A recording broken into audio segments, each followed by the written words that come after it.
The Last Jedi is a terrible movie, and there are plenty of YouTube videos that rightly slam it. This, however, isn't another one. Instead, we're going to try to fix it. In fact, we're going to fix it with one single change. Johnson likes to believe that fans reacted badly to his subversion of expectations, and while this is partially true, what they've really reacted to are the poor executions of them. They didn't lead anywhere. It's no wonder J.J. Abrams had to go back to scratch in The Rise of Skywalker. Where else was there to go? There's nothing left unanswered. There's nothing to look forward to in the third film. Everything The Force Awakens successfully set up was discarded or written off, and now there's nowhere left to go. But you know all that. So let's fix it. Let's make one small change so Johnson can keep the rest of his stupid movie, but at least it'll leave people excited for the next one. And here's how. Instead of Kylo Ren returning to the good side of the Force in the final act of the third film, what if he did it halfway through the second one? Stick with me here. The film actually sets this up. Ren brings Rey before Snoke. Snoke smacks her around a bit, and when he orders Ren to kill her, Ren turns on his master and cuts him down, well, in half. So, using the same story beats that are already there, the two fight and defeat Snoke's guards, and it's at this point that Admiral Holdo opens up a can of hyperspace on the command ship, and the two are separated in the chaos. Rey makes her way down to Crate and gets trapped with Leia and the others. Only now, instead of Luke facing off with the Empire, it's Ren saving his mother. This would also solve the unforeseen problem of Carrie Fisher's death by offering at least some resolution to her arc with her son. So Rey and the others make their escape, and in a throwback to The Force Awakens, the final scene is now Ren on Ahch-To, beaten, despondent, surrendering his lightsaber to Luke. Now we've got a sandbox to play in. I don't like sand.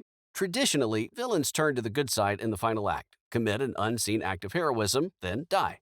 But what happens when they turn to the good side with a whole nother movie up their sleeves? Talk about subverting expectations.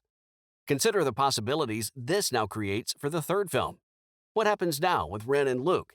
Is it Ren who reconnects Luke with the Force? And is it for Ren that Luke raises his X-Wing to send him back to the fight alongside the rebellion? And how does everyone react? How does Poe react, a lifelong fighter who's seen Ren's cruelty firsthand? And Finn? In many ways, Finn's and Ren's story are parallel. Both denounced the Empire, albeit at different stages of their career and with very different consequences, but they both worked for the bad guys. And Chewie? Chewie would have been quite protective of the young Ben Solo, but he also witnessed Ren cut down Han. Can he come back from that?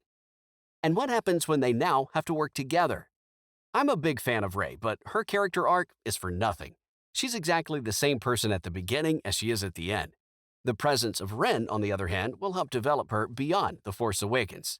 And this says nothing of the character arc this now offers Ren. How does he recover, now living with the torment he caused? How does he find a way to atone for his sins? How does he maintain the strength to not return to the dark side? Look, I just had an idea. There's something else we could try. This change also affords the film the opportunity to elevate the Knights of Ren to the big bad. They could be dispatched to remove Ren from the board. Rather than a single short scene of their butts getting kicked, we could now see the Knights in action. It also makes Ren a liability, as the Knights continually come face to face with him, and by extension, the others. It would also elevate Hux instead of the punching bag he became. You're thinking about it now, aren't you? Imagine Ren in the cockpit of the Falcon, aiding a disgruntled and untrusting Chewie. Imagine the confrontation with Finn. Imagine the character dynamics as they learn to trust one another. Ren's appearance at the side of the heroes is a gut punch to both sides, and it offers more to the story than turning and killing him in the final act. Rian Johnson made a fatal flaw in assuming Empire was Empire because the good guys lost. Empire is Empire because of the complex emotional journeys each character takes, the dynamics of fundamentally unique characters with their own personal goals.